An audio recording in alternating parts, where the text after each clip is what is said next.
Weekday Wind Down with the Word, where we are reading through the book of Numbers. And today we will be reading the 10th chapter of Numbers in the NLT version. This chapter includes the silver trumpets and the Israelites leaving Sinai. So without any further delay, let's start reading. The silver trumpets. Now the Lord said to Moses, "Make 2 trumpets of hammered silver for calling a community to assemble and for signaling the breaking of camp. When both trumpets are blown, everyone must gather before you at the entrance of the tabernacle. But if only one trumpet is blown, then only the leaders, the head of the clans of Israel, must present themselves to you. When you sound the signal to move on, the tribe camped on the east side of the tabernacle must break camp and move forward.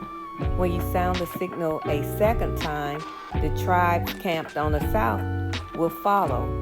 You must sound short blasts at the signal for moving on. But when you call the people to assemble, blow the trumpets with a different signal.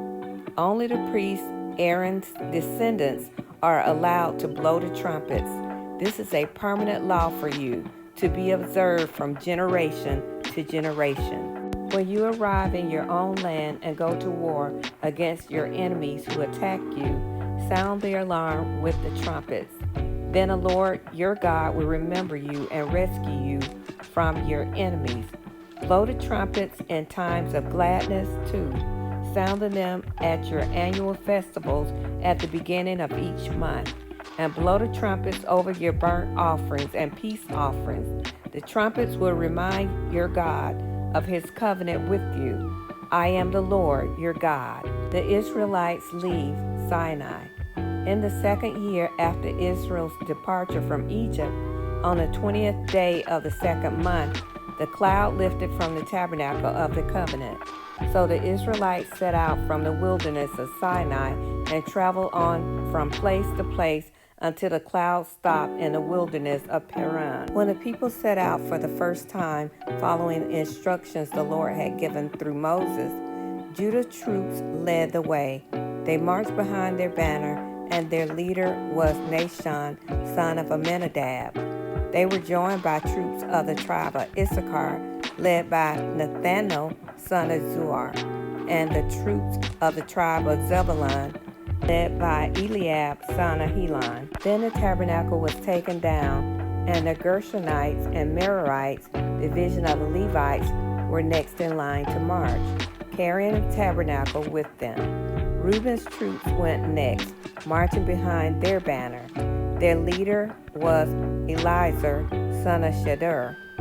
They were joined by the troops of the tribe of Simeon, led by Shelomiel, son of Zurishaddai, and the troops of the tribe of Gad, led by Eliasaph, son of Duel. Next came the Kohathite division of the Levites, carrying the sacred objects for the tabernacle. Before they arrived at the next camp, the tabernacle would already be set up at its new location.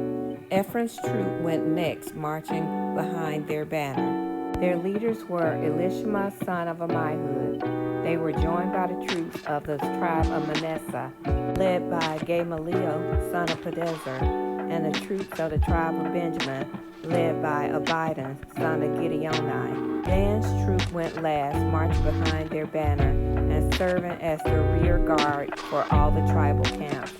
Their leader was Ahiezer, son of Ammishaddai, led by Pagiel, son of Akron, and the troops of the tribe of Naphtali, led by Ahira, son of Enan. This was the order which the Israelites marched division by division.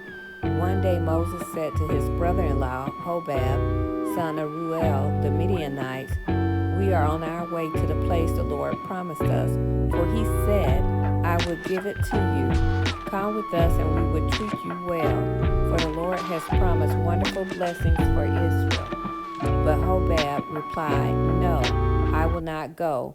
I must return to my own land and family.' 'Please don't leave us,' Moses pleaded. 'You know the places in the wilderness where we should camp. Come, be our guide. If you do, we share with you all the blessings the Lord gives us. They marched for 3 days after leaving the mountain of the Lord, with the ark of the Lord's covenant moving ahead of them to show them where to stop and rest. As they moved on each day, the cloud of the Lord hovered over them. And whenever the ark set out, Moses would shout, "Arise, O Lord, and let your enemies be shattered. Let them flee before you." And when the ark was set down, he would say, "Return, O Lord, to the countless thousands of Israel." And that concludes the reading of Numbers 10 in the NLT version. As I was reading this chapter and thinking about why the trumpets were blown, the trumpets were being blown so that the Lord would remember, or to remind the Lord of specific things to do for the Israelites.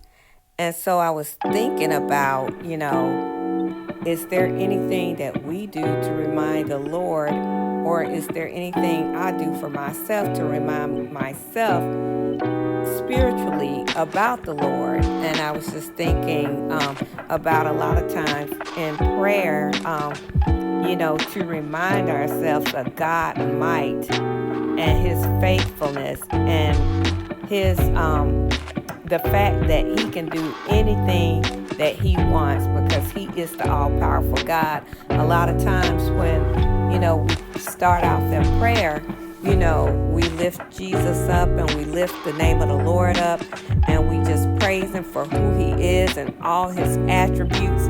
And by the time you get through listing a lot of his attributes and how powerful he is and how mighty he is, you can go into prayer in faith because you have reminded yourself who our God is and how mighty and how awesome he is.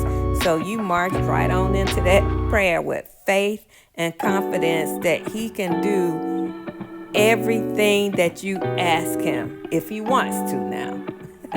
He might not do it. He has his own way of doing things, but you will not be doubting that he can do it. It's just if he'll do it, depending on his will. So with that being said, I'm going to leave it right here. I would love to hear your thoughts on chapter 10. Please make sure you put it in the comments below. And thank you once again for listening to Weekday Wind Down with the Word. And please have a blessed life in Jesus Christ. Bye.